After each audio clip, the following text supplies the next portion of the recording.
We are live on the iHemp Hour. Welcome. My name is Dave Craybill. I'm with iHemp Michigan.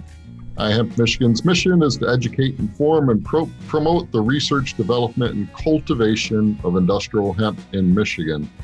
iHemp Michigan advocates for wellness in people and the planet through hemp, and it begins with the farmer. Please support our advocacy by joining iHemp Michigan.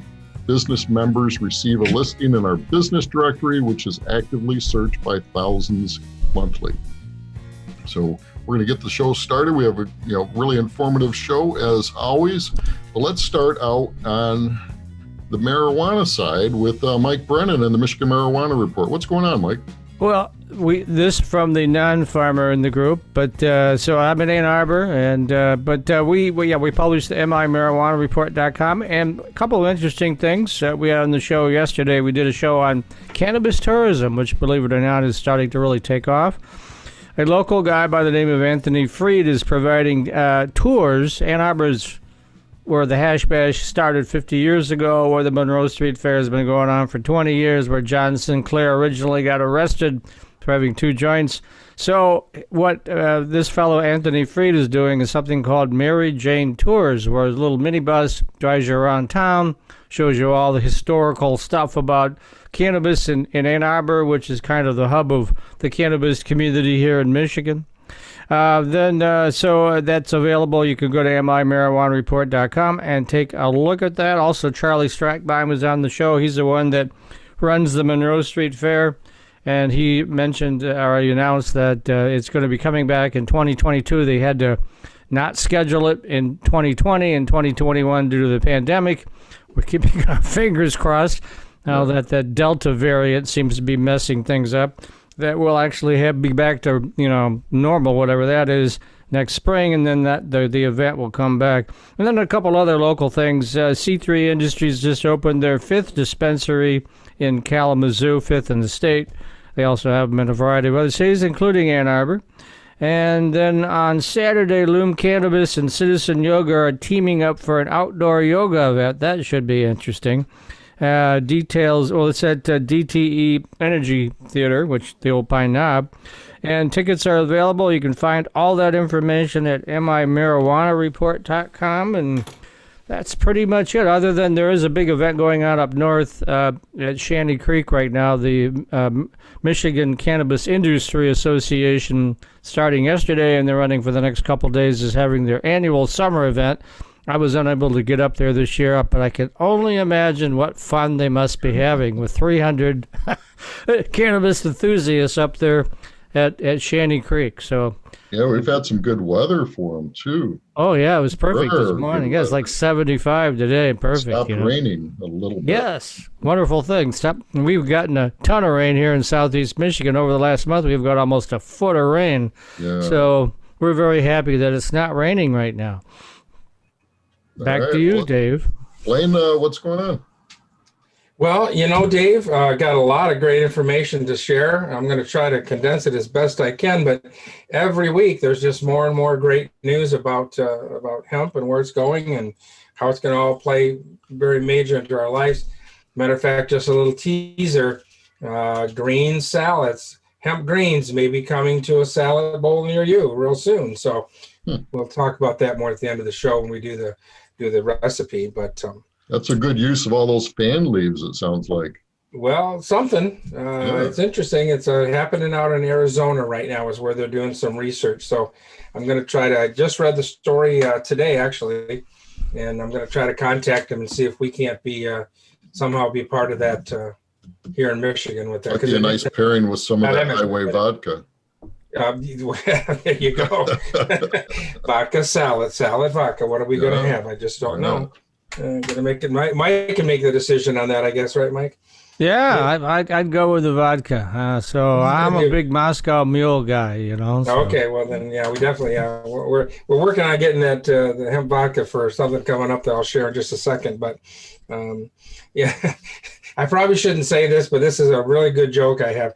Understand that salad is the taste of sadness. You've never really been able to put sadness, a taste to it. Well, lettuce is your taste of sadness. So Let's see, what do we got here? Okay, first thing is, I want to let everybody know we've got a huge sponsorship opportunity for everybody. There's two great expos that are coming up in the near future here. One is the Southern Hemp Expo. They call it SHE for nickname, for the acronym on it. Next week, we're actually going to have Kayla. She's going to talk about that. And then Chris Hudson is going to join us next week to talk about the West Michigan Cannabis and Hemp Expo that's going to be held at the Deltaplex in Grand Rapids. That's the 10th and 11th. And the Southern Hemp Expo is in Raleigh, North Carolina. And that's going to be September 2nd, 3rd, and 4th. So it's a weekend. It's the weekend right before Labor Day is when that's going to be. We're going to be going down there. We're going to have a great time with everybody. So what we've done for our sponsors, anybody wants to jump on board, it'd be a lot of fun. For $500, you will get your little logo back here on our wall of fame. We'll be there. Also, you'll get 2 30-second ads that we'll be able to run for you. Plus, we're going to have a banner at both of our booths at the expos, and we're going to do a little hospitality kind of soiree kind of thing down at the Southern Hemp Expo, so you'll be there.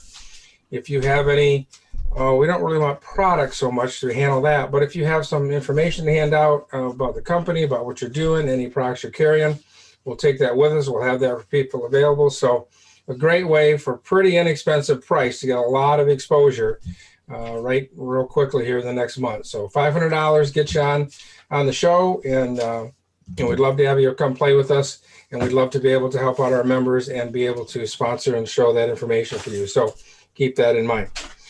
All right, so moving on. Let's see. First news we've got is from the Illinois Hemp Growers Association. They're going to have their 3rd celebration and disc golf tournament, Dave. So yes. There you go. It's going to be Saturday, September 25th from 10 until 4 at the Chapel Hill Disc Golf Course in Princeton, Illinois. And they actually have rooms right at the golf course there if you're looking for that. There are only a few of them. It's kind of like a bed and breakfast thing. So we're all looking forward to going out and have fun there on Saturday, September 25th. Maybe we can get a little caravan, maybe with some people that might want to go down there and play down there and have some fun there. Let's see what else we got. Save the date, Monday, August 30th. This is down in Martinsville, Indiana. They're having their Fiber Field Day and Forum. So if you're heading on down, if you're going to drive on down to the show and see, then maybe you can take a little tour, a little vacation, a mini vacation out of it. But that's going to be Monday, August 30th. Martinsville. They're going to have 2 different events that day, 2 different times they're going to do it. Lunch is included in both of those. We'll get the information up on the website so you can take a look at maybe attending that as well if you're interested in that. Let's see. September 9 and 10 is going to be a virtual conference and fundraiser for the Hemp Build for 2021, so Hemp Building Association. So more details coming on that, but that's going to be a virtual on that situation. Then, of course, Hemp at the Crossroads. That'll be in December in Plainfield, Illinois, is where that's going to be. Those dates are the 3rd and 4th, I believe, of December is when those are. All right, so that's that. Show Me State. They've got a bunch of stuff going on. Still got to get a fishing trip in down there yet. We're going to work on that. We do. But they're going to have August 24th, 2001, their 2nd annual Ag Classic Expo. It's going to be in Garden City, Missouri. And it's an evening of plot tours, networking, entertainment, education, food, and fun. Hemp plot tours will be available, and we'll be announcing a special pre-event networking and education gathering at the Show Me Hemp Museum at 2:30, and more information will be coming out on that very soon. Their featured speaker is going to be Greg Warren. He is a renowned comedian with the Midwestern roots. He has appeared on The Late Night with Seth Meyers and The Late Show, Comedy Central Presents, and many other nationally syndicated platforms. The event is free to the public. Food trucks will be on site, and attendees will receive 1 free meal ticket. Ooh. So free on that one. So what a great thing there. What else we got going on? Probably some other stuff that I'll share at the end of the show, but I don't want to take up too much more of our time. I do want to Hey, everybody, with that teaser again, salad greens may be coming to you. Hemp salad greens may be coming to you. We'll talk about that at the end of the show for sure. And just a little pre-teaser, because I haven't told you what it is, but it's blueberry season time here over in my neck of the woods. So there's some beautiful fresh blueberries that we've got. So, all right. So anything else I forgot, Dave? No, I think that's it. I did see an article. I've shared it on our Facebook page, and we'll put those events on ihempmichigan.com. You'll be able to, there's an event calendar, so we'll have all that posted there.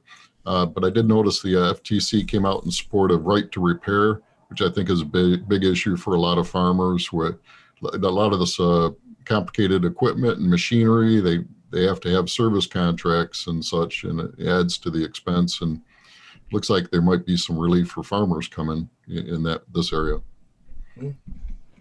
One thing that was announced from USDA this week is if anybody's in the timber industry, they have pandemic assistance that's come out on that. So I don't really know anybody on there, but who knows? Some of our friends that are listening may know somebody that's in that. And if you contact your local USDA office, or if you just go online and search for that, it'll come up with that information. So there is a window to apply. It started the 16th and it runs until, I believe, October something. So you got a little bit of time to do that. So, but without further ado, it has been my pleasure to meet Marcia Moll with FoodChain ID. We had a chance to meet each other in Colorado. What a fun time that was out there, as we were enjoying one of the many nighttime establishments they have there. It was a great fun event. Marcia is the Executive Director of Sales and Marketing for CBD, Hemp and Dietary Supplement Markets. FoodChain ID, FCID is what they call it, is the inclusive certifying body for the US Hemp Authority Certification Program. We'll talk a little bit more about that during the show here. We're going to have a webinar, and we're going to have an event that people can actually come and get to take the class there. FoodChain ID, Executive Director of Sales, Hemp and Dietary Supplements. Marcia's responsibility includes growing other services and certifications for these segments, including testing, USDA Organic, non-GMO project verification, and cGMP compliance. Prior to joining FoodChain ID, Marcia spent 10 years with US Pharmacopeia, USP, as a marketing director on dietary supplements, where her responsibility included business development and marketing for the supplement and ingredient verification program. Before USP, she spent 6 years combined in marketing with Perrigo's private label and Chattem's branded supplement product lines. Marcia also did marketing and product development at companies including ConAgra, Kimberly-Clark, and Nabisco. What's interesting on the little Perrigo, because we talked about that out in Colorado, is Perrigo is actually out of Allegan, Michigan. And I ran the USDA office for 10 years in Allegan down there. So real familiar with that down there. So that's pretty interesting. We talked about that. But Marcia, thanks for coming on today, and thanks for sharing a lot of good information that people need to know. I'll set a little precedence here, background. So folks, one way or another, CBD and related products are going to be regulated as we move forward here. They are a product that we consume one way or the other through our body, whether it be through gummies, whether it be through CBD oil, whether it be through the hemp oil that I make, smokable products, and other products that are going to come on the market yet that we don't even know about, all the topicals and rubs and all that stuff. So right now, there really isn't a whole lot of oversight, but that's what US Hemp Authority's mission is here. And FoodChain ID is the certifying body that does that. And so just prepare yourself, because unfortunately, regulation is going to come down. And if we can be at the forefront of this, we can kind of run, I don't want to say run, but we can help guide how this certification process is going to come to us. So, and certainly Delta 8 has already fallen under that. The governor signed that bill that it now has to be tested and moved through the MRA licensed provisioning centers. So Michigan's already made a move in that. Many other states have just outright banned Delta 8 and said nope, so. Yep. Yeah, it's nice that they've saw the foresight there and not just banned it outright, but able to utilize another market for that situation. So that's good that Michigan, I think, that took that step and just did outright ban it. So on that. So Marcia, it's all yours. Take the show. How's that? Good. Thank you so much, Blaine. It's a pleasure. Thank you for having me. It was wonderful meeting both you and Becky in Denver at the US Hemp Roundtable meeting. And just wanted to mention that we are actually going to be at the Southern Hemp Expo also. We are going to be exhibiting, so hopefully we'll be able to cross paths again. And one last thing regarding my Michigan connection, also had a connection when I was at Nabisco, the Lifesavers manufacturing facilities in Holland, and at ConAgra. Holland also was one of the manufacturing sites for Ready Whip, which was one of my brands. So, Michigan keeps pulling me back there. Wow. Well, there we go. Absolutely. So I have a fondness for Michigan. So without further ado, I will share my screen. Okay. And can everybody see my screen? Yes. Wonderful. So I wanted to start off with a few trends, which you're probably all very well aware of. Until 2020, the market grew in leaps and bounds by greater than 100% from 2017 through 2019. And then, as everyone knows, 2020 was very challenging. The entire market dropped about 2%. In 2019, hemp actually became the #1 selling botanical in the natural channel. And one of the things that is attributed to the decline of CBD and hemp sales at retail is consumers shifting their spending from CBD to immunity supplements. The supplement segment grew over 14% last year. And on average, supplements grew 6% annually. So you can see that growth was more than double. Some of the top selling brands, Charlotte's Web, CB Sciences, and CBD MD, dropped a combined 10% from 182 to 164 at retail. And as many of you well know, raw hemp costs declined about 90% since the Farm Bill. And that in turn caused prices of CBD finished goods to drop at retail, which was one of the effects or one of the reasons why the CB Sciences and the Charlotte's Web experienced their declines.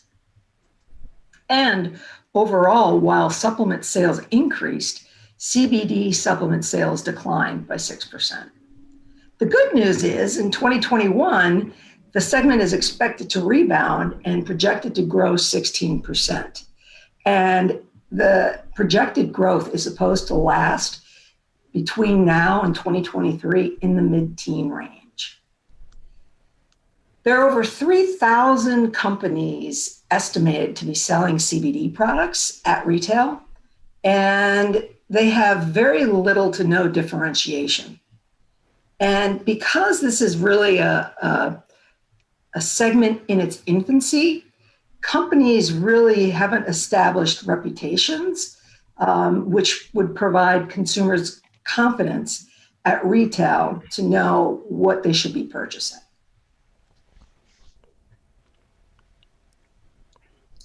So as both, I think, Blaine and Dave mentioned, the regulatory pathway still has not been figured out yet. When Epidiolex was approved by the FDA, I believe in 2018, and at that point, they reclassified CBD and rescheduled it from a Schedule I narcotic to Schedule V. Because Epidiolex was considered to be first to the market, the regulatory status in Epidiolex has really set the regulatory status for CBD derived naturally.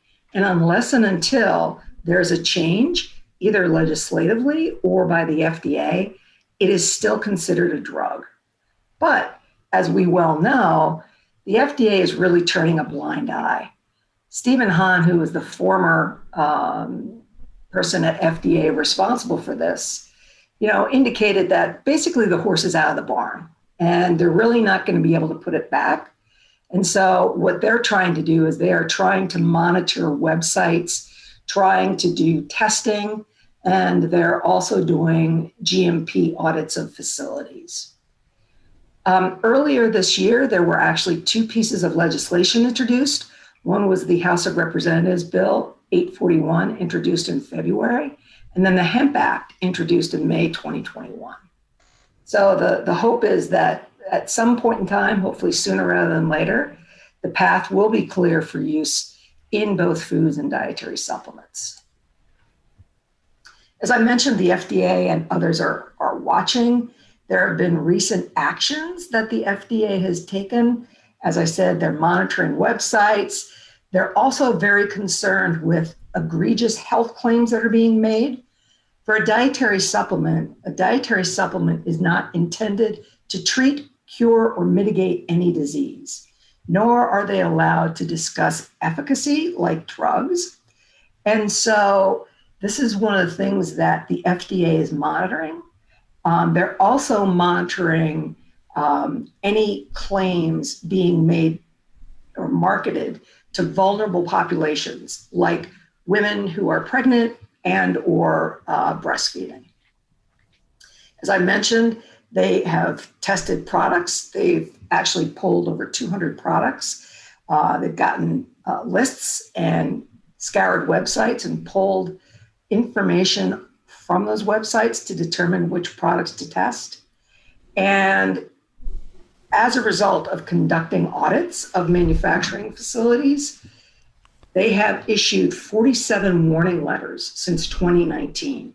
And they're primarily citing any egregious health claims and or not meeting cGMPs. Marcia, I've heard GAMPs before, but what's cGAMPs? So cGMP is current good manufacturing practices. So the C is, Current. Okay.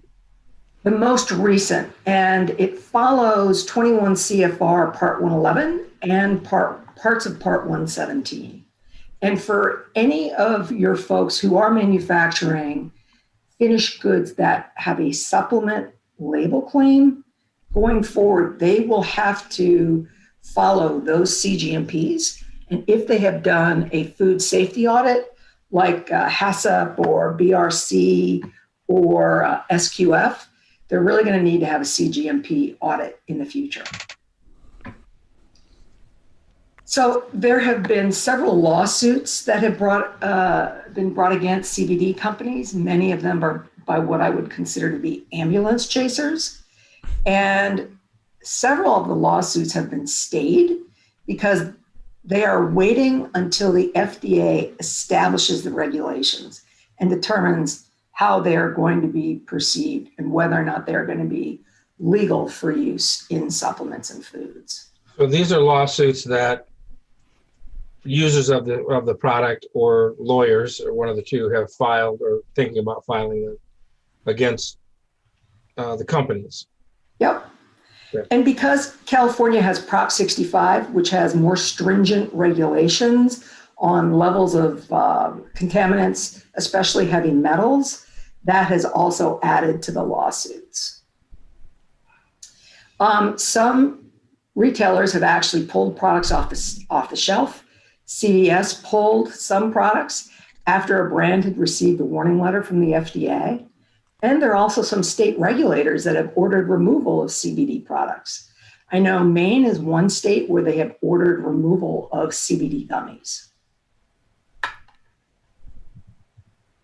And if anybody, Blaine, I appreciate you breaking in. If anyone else has any questions, please don't hesitate to ask as we're going through. And from an FDA overview, as I had mentioned, the greatest risks that have been identified by the FDA are not only the false health claims and marketing for use by vulnerable populations, but they're also looking at the quantifiable label claims, the amount of CBD, as well as the level of product contaminants.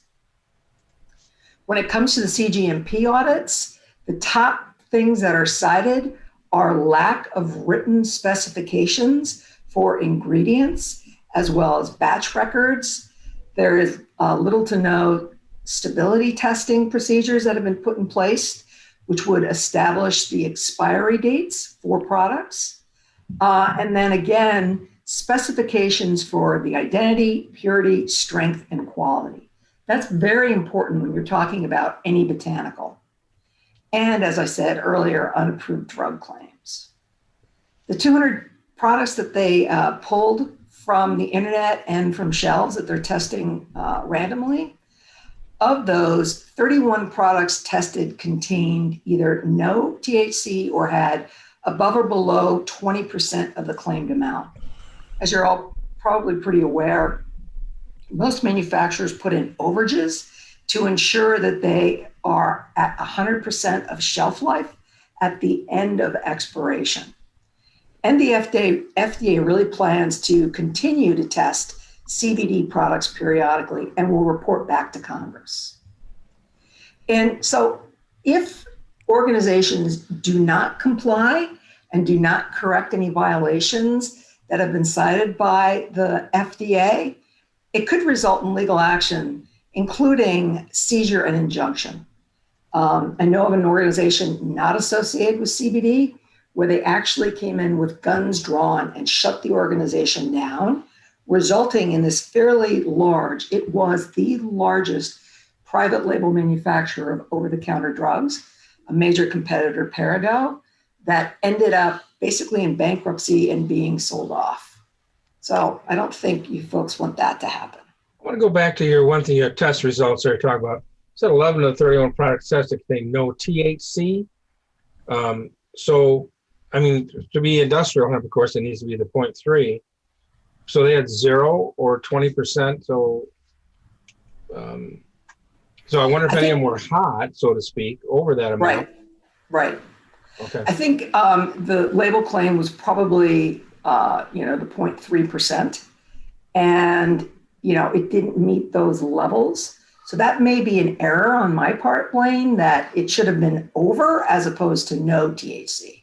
Because, THC is something that you don't want to contain when you're talking about CBD.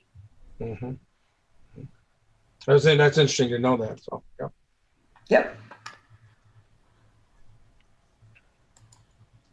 So as we've kind of touched on the potential negative impact, nobody wants to get burned, especially on a product that is designed to promote a healthier lifestyle. You don't want to be on 60 Minutes as a bad news story. Yeah. And you don't want to experience financial loss.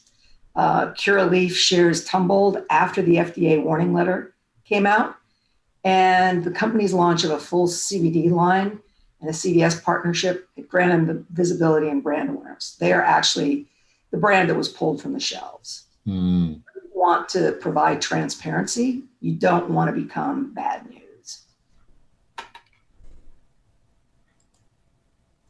From a validation perspective, how can manufacturers and brand owners prove to both retailers and consumers that their products are manufactured properly? And it comes down to risk mitigation. And you can demonstrate this by ensuring that your manufacturing facilities and your practices meet current good manufacturing practices, and that ensuring your label claims are accurate and not egregious, and the fact that once you test in an ISO 17025 lab, which is required, that your test results don't contain excessive amounts of contaminants such as pesticides and heavy metals. And what this will do is it will instill consumer confidence in the brands so that they can trust them and they will get what they're paying for and it won't hurt them. What's the value of third-party certification and testing? Why get third-party certified?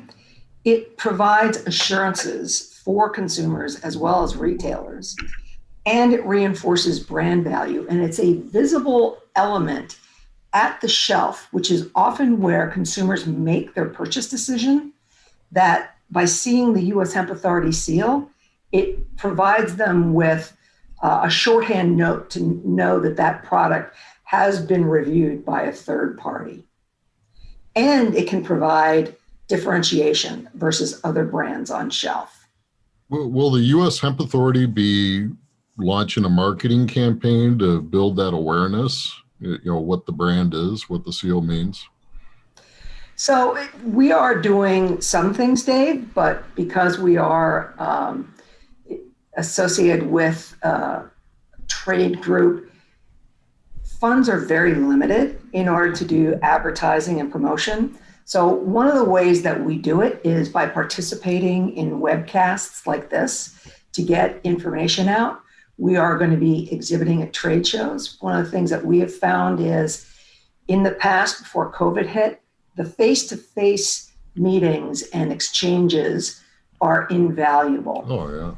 So, so those are some of the things that we're doing. We're also looking to do some Facebook ads directed to consumers, because we've heard from some of the brands that have been certified that the way consumers actually came to purchase their brand is they went to the US Hemp Authority certified organizations page and chose their brand as a result of being shown on that page. Mm-hmm. So that's one of the promotional tools that can be used. And we're actually working with the US Hemp Authority to improve that page. Right now, it just lists all of the different organizations together. There's no segmentation regarding contract manufacturers, brands, farmers, and growers. We are going to be splitting that out.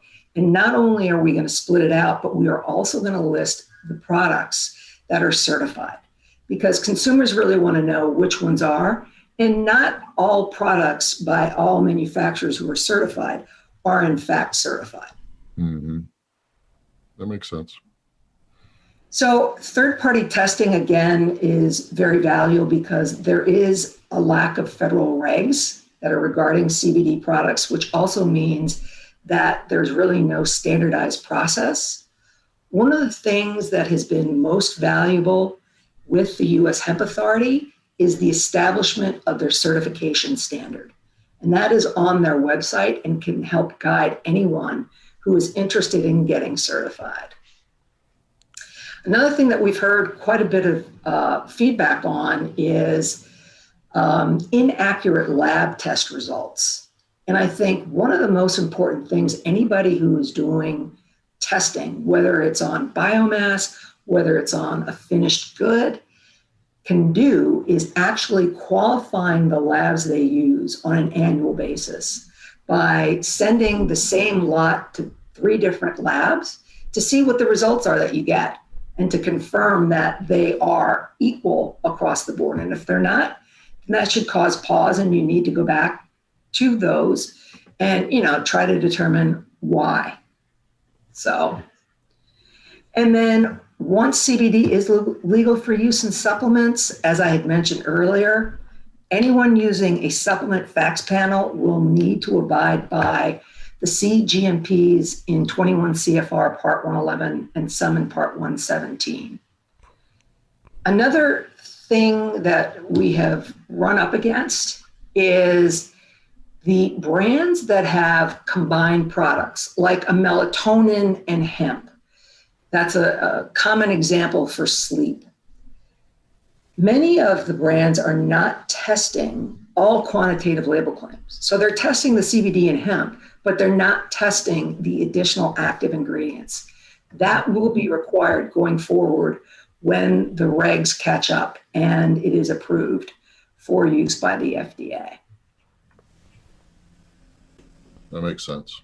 Yep. Another thing that we have noticed, and it's something that's part of our surveillance. So part of the US Hemp Authority certification program is we not only review the documentation, require audits, but we also review the brand owners, farmers, and contract manufacturers' websites to make sure that they are not making egregious claims, that they are not misusing the US Hemp Authority seal.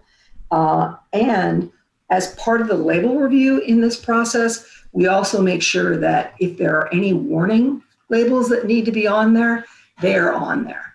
Mm-hmm. Are you also coaching on what words you can use? Like instead of saying pain, you can say relief, things Yes. like that. You're absolutely right, Dave. Because pain and inflammation are associated with disease states, you cannot make those claims. And so, it's more appropriate to have a structure function claim for health support joints. That's one of those that's benign, but that's, probably one of the most appropriate claims that could be made if you are referring to joint health in your claims. So as someone who had a very rigorous regulatory department from Perrigo, I'm very well versed in all of the claims that you can and cannot make. Yeah, it's a slippery slope there, yeah. Yep. Perrigo was an excellent training ground, I must say. And because Perrigo is mostly an OTC drug private label manufacturer, they ran their supplement business like a drug business. So, And why choose the US Hemp Authority Certification? It's an industry-led initiative. You will not see any other certification programs that were actually devised and are governed by industry. And we have a standard that has been set up that is patterned after cGMPs and other guidances that have been set forth by the FDA. It could be considered an extension of cGMPs. And as I mentioned, we provide surveillance to improve integrity. And we ensure that testing is done within the specified limits by an ISO 17025 accredited lab. And what it does is it instills confidence and trust in hemp and CBD products. We're seen as an industry watchdog. An article in Prevention Magazine that came out shortly after the program launched gave us credit for being the watchdog. And, my hope and my goal is the US Pharmacopeia verification program was considered the gold standard for supplements. And I would love to make the US Hemp Authority Certification seal stand for the same thing for CBD and hemp products. Mm-hmm. I want to give a little credit here to US Hemp Authority, how long they've been working at this and trying to do this. This is their 3.0 version that they have right now. I've been following this and working with them. I actually took a class from Joy out in Denver a while ago, 2 years ago it was now, on this. And they have been keeping up with this. They were ready to launch 2.0 and then kind of all the rules changed a little bit, some of the stuff, so they had to kind of go back and redo it. But they've got a great team, I'm going to call it, that has helped develop this program. Largely volunteer, I think, too. It's not like they're taking big fat paychecks or anything to do this, so. That's correct. Like most of the hemp industry, right, Blaine? Yes. I was going to say, is anybody really making money in the hemp industry? Let's figure that out. Yeah. It's like owning a boat. Yes. Mm-hmm. Yeah. It's fun. But I just want to give a shout out that they've really been doing their due diligence on this, and they've got a great team developed to move this process forward. And Dave, I just want to go back to another question that you had on claims. And one of the claims that we have seen frequently is THC free or zero THC. And that claim is ineligible unless there is a disclaimer that says within the limits of detection. Because if you're familiar with testing, there is no such thing as zero. Yeah, there's a margin of error. Right. Yep. Yeah. Yep. Interesting. Wow, that's really splitting hairs. Yep. And the certification process happens annually, beginning with inquiries, and a prospective client would fill out an application. That would then start our technical review process, for which the organization would submit their documents, including supplier qualification process, SOPs, C of A's, etc. And then inspection is done either on site, or if a cGMP or GFSI inspection has been done by an accredited third party, we will accept that report in lieu of going on site. And I just need to have the caveat in there that there has been an occasion or two where that report, even though it was done by a very well-known accredited body, was insufficient, which caused us to have to go on site. So, but we're trying to work with the various manufacturers because we know it's a burden and we know that they undergo quite a few audits. And so we're trying to work with them. The technical review and corrective actions happens after that audit. And then the renewal starts the cycle all over again. So now, Marcia, in this industry, a lot of it is really cottage. I made a CBD salve that I shared with buddies that I play hockey with. It's not like I'm marketing to the world.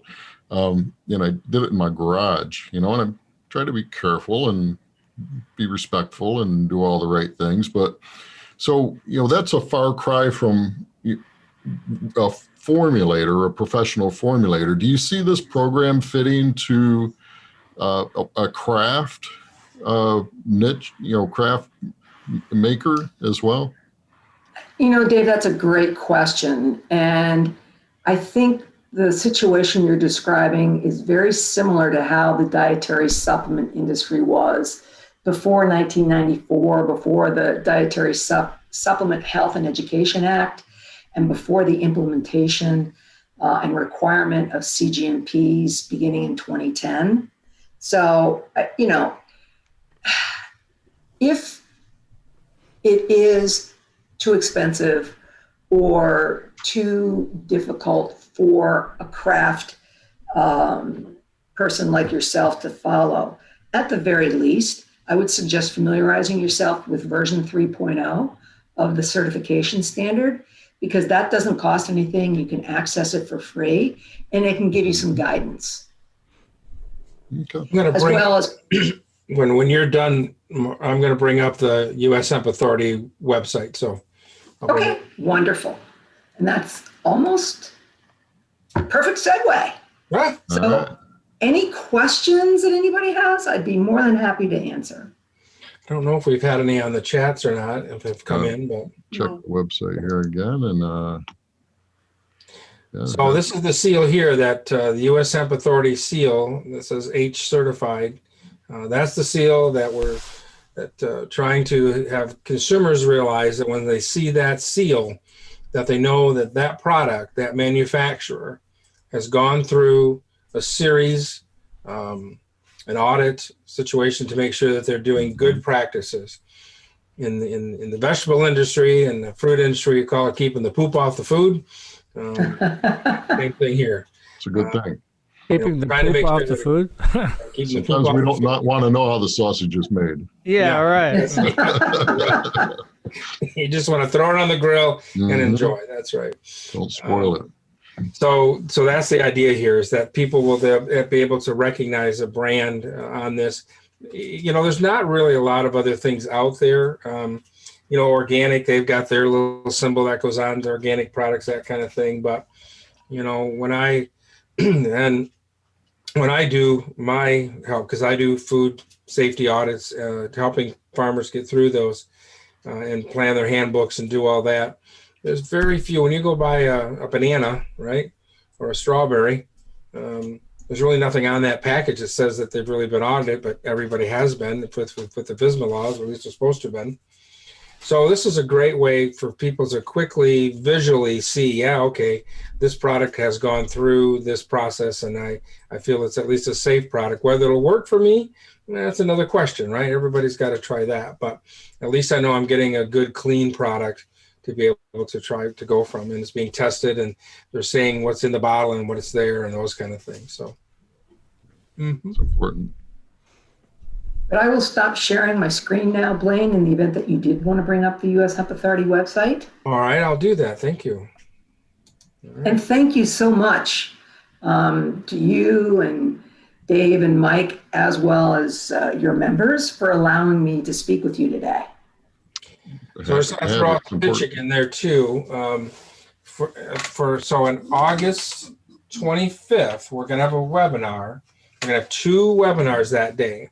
One's going to be at noon. One's going to be at 7 o'clock p.m. For anybody, farmers. We're going to talk about how you need to get certified as well. This isn't just for manufacturers, because what's going to happen as this moves forward, not with just US Hemp Authority, but everybody, that manufacturer is going to make that product that's going to be certified. He has to certify that he's getting the product from somebody that, is a good quality product. So this is going to apply to farmers. It's going to apply to everybody. But this is the website for the, can everybody see my screen? Yep. Mm-hmm. Okay, good. So hemp certification is here. This is how you can go through it. You can apply right up here. You can get a list of certified companies right here.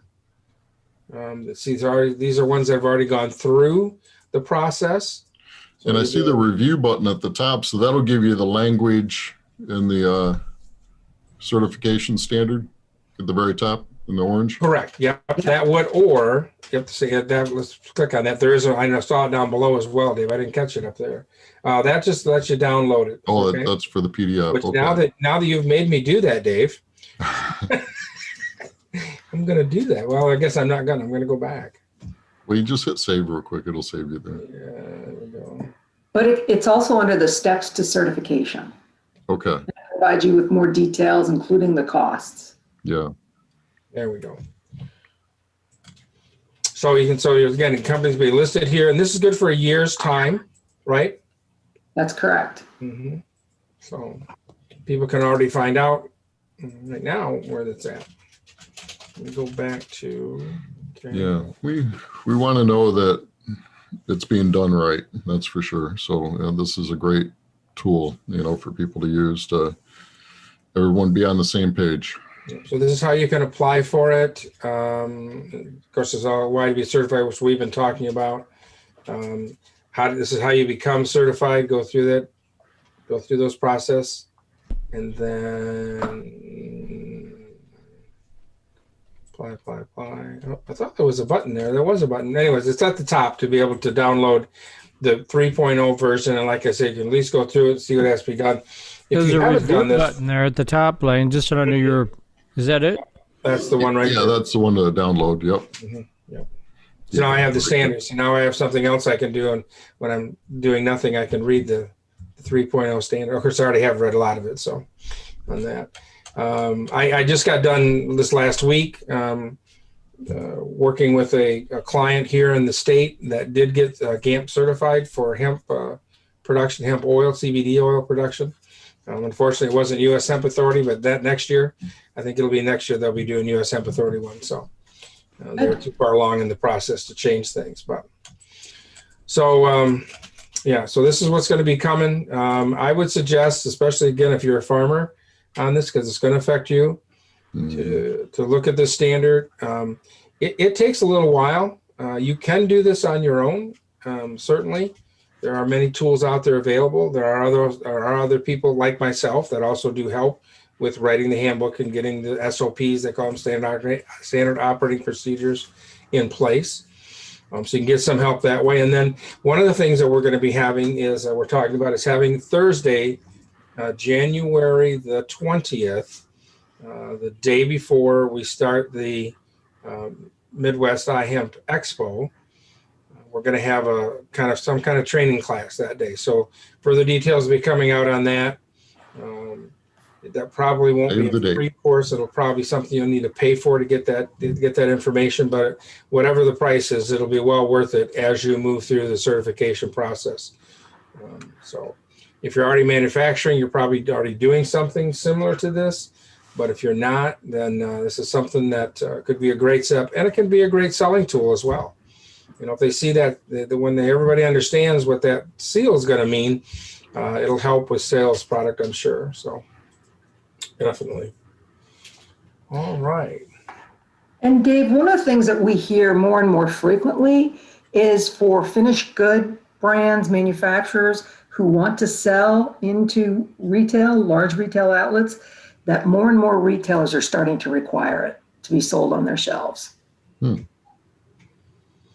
I think that's a big legal liability thing for them probably too, right? So they're trying to protect their behinds that, that they can't somebody can't come back on them on that. That is correct. Yeah. Often I always share, the recalls that are done every day. There's recalls on products that are being done out there. So, yeah. For allergens, the wrong products, the wrong everything. Latest one has been quite a bit of lettuce has been having an issue again to things. So, yeah. That is sad. Well, great. Well, Marcia, again, I want to thank you very much for taking the time today with us and sharing all that information. Thank you very much for having me. I sincerely appreciate it. Again, we'll be having a webinar that's going to be on August 25th. 2 webinars, one at noon, one at 7. They'll be an hour long, question and answer time with that, and then look for some kind of opportunity to take a class to get better understanding and to walk down the road. If you're going to start from scratch on this, I would really give yourself a year. If you start this year, if you read that 3.0, I'm going to talk to more farmers right now, but if you read that, you'll kind of know what you're going to have to do and get in place. This year would be a year that you'd be able to think about that as you're doing the activities on the farm. What can we do to make sure we're putting out a good, safe product? How are we harvesting it? How are we storing it? How's it being transported? How's it being dried? All those kind of things that are going to be important. And then that would give you the winter time when it's a little less hectic to be able to actually start writing those SOPs and getting things in place, and then being able to request an audit to be done. So give yourself time on it. Don't try to think you can do this in a week or two. It can't happen unless you're already doing these kind of things and you'd be manufacturing then. But yeah, don't think this is going to be done in a week, because it ain't going to happen. Will Marcia be at the Midwest Hemp Expo in January? I'm not sure who's going to be doing the training there yet. I hope that she will be able to. It'd be fun to see you down at the Southern Hemp Expo, but and I don't know of any other courses that are being offered right now on this right now. So, and I have it on my calendar, Blaine, for the 20th. So staying over for the 21st shouldn't be an issue. Okay. Excellent. Super. And one of the things I did want to mention, because I think your suggestion of giving yourself a year is an excellent one. And as part of that, another plug for FoodChain ID is we do other certifications, including USDA Organic. And so if any of your members are interested in both, we can tie those two together and save them time and money by not having the same or 2 different auditors come out on 2 different occasions and being charged travel and expenses twice. So just as a bit of an additional plug, we can also do that. Excellent. Well, that's super, because there is always a premium that farmers have been able to get for the organic certification on there. So that's we also do non-GMO, the FoodChain ID non-GMO, because the non-GMO project verification, which is another one that we do, is not currently available for CBD hemp, but we do have our own non-GMO FoodChain ID certification as well. Super. Well, thanks, Marcia. We appreciate that very much. Thank you very much. Have a good one, folks. All right, you want to stick around now for the end of the show. So that's why Mike always says I kind of stole his thunder there. But okay, will do. Best part of the show. You don't want to miss it, I think this is why a lot of people watch the show. I'm not touting myself as that, but anyways. So I want to throw the plug out there. I got the sponsorship again. Remember that we're making a great deal for people to be able to inexpensively be able to get their name out, their product information out in 2 different fashions, actually 3. One is going to be on the iHemp hour. We're going to have your logo up there on the wall of the, what do we call it? The curtain of fame, I guess we'll call that. And then also you'll be represented at the Southern Hemp Expo, at the Midwest Cannabis and Hemp Expo as well. And you'll get 2 30-second ads that we'll be running on the iHemp hour. So pretty good deal for $500. And that's why we're doing it, to help out the members, to help keep the business going. So I'm going to share my screen for this next thing that I want to share, maybe. Here we go. So this was kind of a cool article that I read. It just came out today. This building here is actually a workout facility, let's call it. And I want to point out these bricks right here. I'll tell you about the story in a minute, but these bricks right here are actually hempcrete bricks. The rest of this is also hempcrete that they've covered with material. But so, and if I'm gonna, I butcher names pretty frequently here, but let's see if I can get this right. Lamora, if I'm saying that right, Lamora? Sure. That's the agricultural firm, completes the first sport hall built with hempcrete blocks in France. It's a new public building constructed with hempcrete blocks and serves as a hall for physical exercise and changing rooms. The architects, along with the manufacturers, and instructed companies collaborated to experiment with an innovative and sustainable implementation. So this is the outside of the building here, pretty nice looking. And maybe they're a little more fit conscious over there, I'm not sure, but it sounds like this is a public workout thing. So what they did is the wooden half vaulted entrance leans against a wall of hempcrete blocks for support, freeing a maximum space for practicing sports. These hempcrete blocks have been chosen for their many comfort and safety enhancing qualities, along with their high thermal, acoustic, and structural performance, and their resistance to fire. Yeah. So very cool. This is actually a building that's being done there. And the reason why they didn't cover those ones up top were for the sound absorption part of it, that right there. That's why they didn't cover those. They say Baffling, as it were, you know? Yeah. Interesting. So it's happening, folks. There we go. We made them a few weeks ago, so we know exactly how to make these bricks. Not a problem. Yeah. Not a problem. So okay. So again, the thing that just a kind of a little kind of takeaway from today's show is we're being proactive on this. We're not going to have the government come down after we get this and tell us what we're going to do. We're going to be able to work with the government, be able to help them, that we can all make sure that we're putting out a good product with CBD on that. So with that, anybody else got anything before we get into the latter part? No, time for the recipe. I know what you got, Dave. I'll bet it has something to do with blueberries. August 14th is going to be the stop share.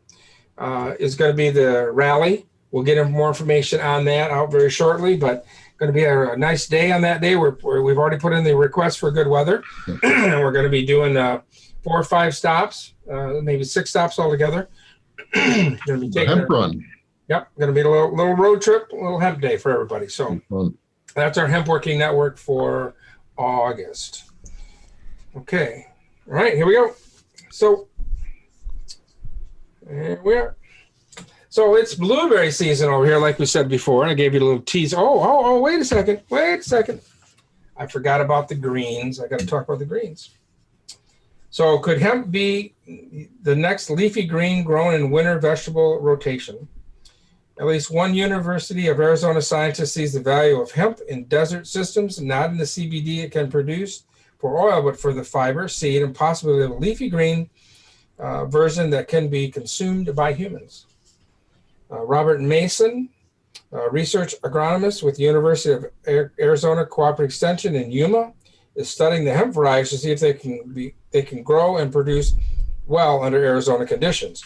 And I know we can grow them here. They'll grow very well under Michigan conditions. So one of the projects Mason's working on includes developing baby leaf hemp, a leafy green edible for humans consumption.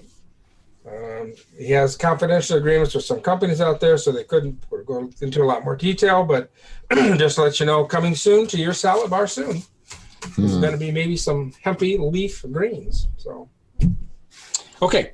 So here we go. So it's a pretty simple recipe. Can I ask a question? Has anybody eaten hemp leaves? I mean, yeah, it's a pretty pungent odor. I was just wondering what it tastes like. I've made smoothies out of them. So, I pulled a lot of fan leaves off some plants and I experimented with them. Just to eat them. I mean, it would take a lot of salad dressing to make them. Choke them down, right? Yeah, I don't know. We'll see. But it's microgreens are a whole different thing. So it sounds like this is more of a microgreen. Yep. Mm-hmm. Interesting. Yeah. And so we'll keep tabs on that, and maybe one of these days I'll have a recipe with hempy greens. Yeah, cool. So the first thing you want to do before you start making any dish that I ever talk about is we want to make sure we wash our hands. That one's from Marcia. We want to make sure that we keep everything good and healthy. So make sure you wash your hands. If you don't know properly how to wash your hands, it's really simple. Sing happy birthday. Sing happy birthday. Oh, yeah. It's about 20 seconds, right? And that's about how long you should be washing your hands for. Yep. You should use soap when possible. Yep.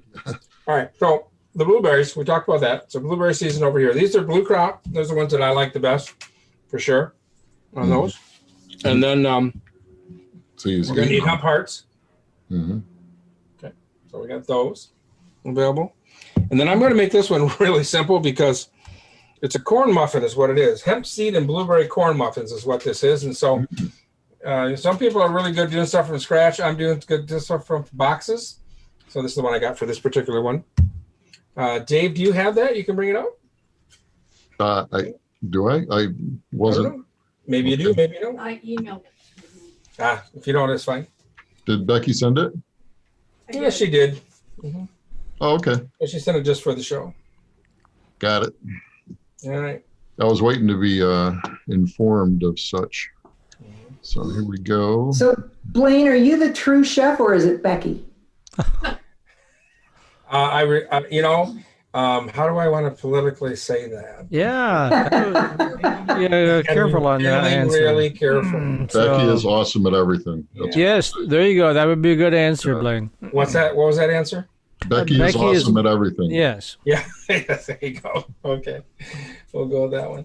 So we all have the recipe up on the site, but there's a beautiful picture of what they look like on the end of when you get done making these. And pretty simple recipe. Doesn't take very long to do. It's going to be, a great healthy one for you.